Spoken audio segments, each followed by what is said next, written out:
Welcome back to our latest edition of Second Year Rising Star, where we talk about uno.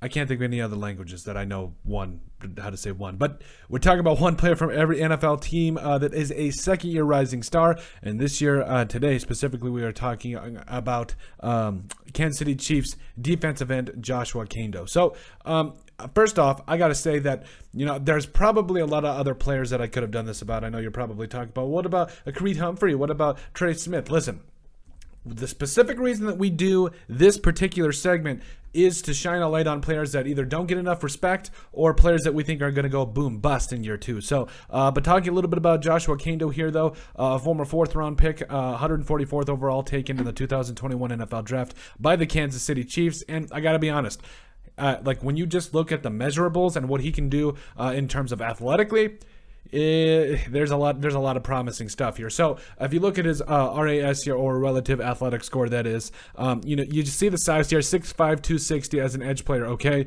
but then you take a look at his explosiveness, 36.5 vertical, also had a broad jump, I believe that's 10.5 feet there. I mean, just incredible. Like, honestly, he's got that elite size, he's got that elite bendability, as you'll see there in the or at least good bendability, like you'll see in the shuttle and three cone. I think that's where it really transitions to. Then you also saw that 4'6", 840 as well. Like I said, he's an explosive athlete. He's got a lot of different things going for him, and 34.5-inch arms. So he's long, he's lengthy, and he can run. That's exactly what you want in a fourth-round pick, especially out of a defensive end there. So as far as a little bit of a background in his days at Florida State, you'll see here, yes, had 8 total sacks. That usually is a turnoff for a lot of teams, but that's why you draft these guys in the 4th round, to see what your coaches can do and develop with them. So, he made the 53-man roster, so clearly they see something in him.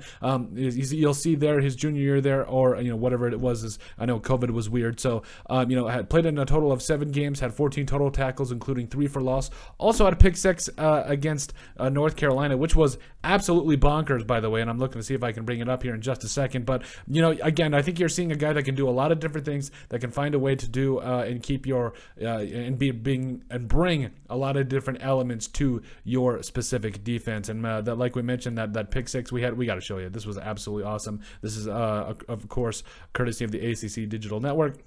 Tony and Tammy, sister Jada, Devin Travis on the right.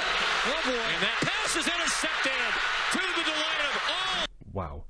Okay, yeah, we're going to go through that. So, yeah, you'll just see. I'm not going to go into it too much here, but you'll see, and this is another thing I think he can bring to the Chiefs. You see a guy here that can cover running back coming out of the backfield. Again. You'll see a guy there that can, why did that not? You'll see a guy that can cover running backs coming out of the backfield, and I think that's something special for Joshua Kaindoh and company. So, but like we showed you, did play in 3 games in his rookie year for the Chiefs, and if we're being honest, he didn't have a ton of production. In fact, I don't even know if he recorded a tackle, but a lot of the times that's not necessarily that's not the most important thing you've got to take away from. I think the biggest thing you really take away from something like that is the fact that he played 46 total snaps, did have a 1 quarterback hurry. I believe he also had a quarterback hit, if I'm not mistaken, as well. So yes, not a ton of snaps, but it's one of those things where you really start to bet on some of the things that you like to see, specifically the traits, and we'll show you here. And I think that's kind of what's translated into this year. So we're going to show you, he had a sack here against the Packers on 2nd and 17. This is from this year's preseason game. So you'll see here,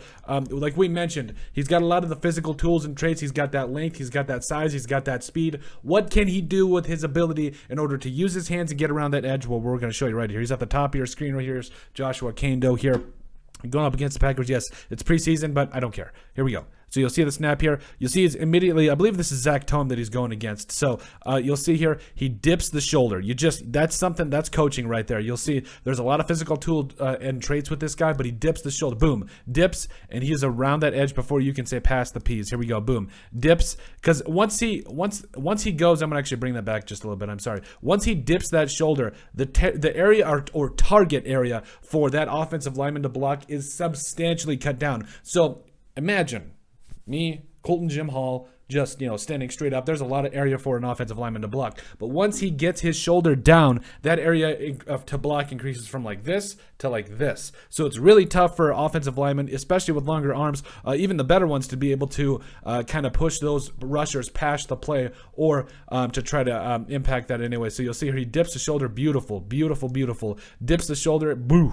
before you can see it past the P's, and he's around. So, again, I think when you just take a look at what he can do, just with all the different things that he offers you in terms of all that length, that speed, and everything, I mean, it flashes for you, and that's why I think he made the 53-man, and I think that's honestly why he's going to continue to be, at least in the conversation, because you don't make the roster, you don't find a way to claw and scratch your way onto a roster like the Chiefs unless they think they've got a plan for you. And I think, as far as his role, it might be a little bit one of those things where it might not have a ton. I mean, on George Karlaftis, they drafted in the first round this year, so it might not be immediate, but I think that if they can continue to develop him, continue to work on his game, I think he could be something special. He reminds me a lot of Tashawn Bauer for the Raiders right now, a guy that, didn't have a ton of college production. The same thing goes with Danielle Hunter, but they got those physical traits that they can do a lot of different things with. So, if you can continue to develop him, he could be something special. In fact, I think he could be a double-digit sack guy down the road if the right coaching is put in place there for the Chiefs.